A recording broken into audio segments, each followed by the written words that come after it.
السلام عليكم. فيديو النهاردة هحضر لكم فيه حاجة حلوة سريعة جدا، ممكن تتقدم مع الشاي او القهوة. كوكيز بس بطعم البراونيز، حاجة كده سريعة وسهلة هتقوموا تعملوها على طول. هنستخدم نص كوباية من الشوكولاتة، اي نوع انتوا بتحبوه. هنحط عليهم 60 جرام من الزبدة، طبعا بحرارة الغرفة.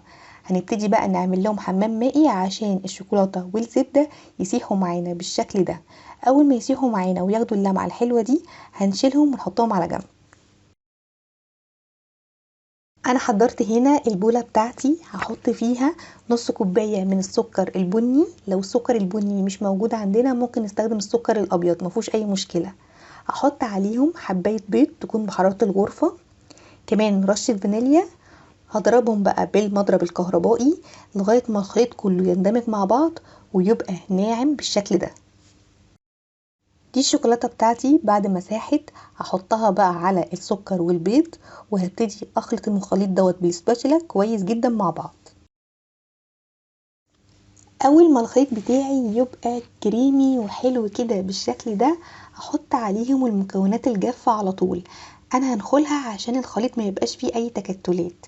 هنستخدم نص كوباية من الدقيق الفاخر وعليهم رشة ملح، وكمان هنستخدم معلقة كبيرة من الكاكاو ونص معلقة صغيرة من البيكنج باودر. ببتدي بقى اقلب المكونات كلها مع بعض كويس جدا لغاية ما المكونات الجافة تختفي تماما والخليط بتاعي ياخد شكل كريمي بالشكل ده.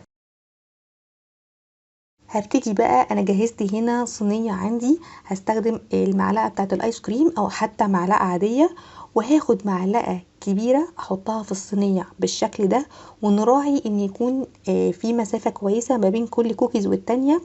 كمان يكون في مسافة كويسة ما بين خليط الكوكيز والحافة بتاعت الصينية، عشان لما تخش الفرن وتفرد كده تاخد شكل كويس معانا بيضاوي.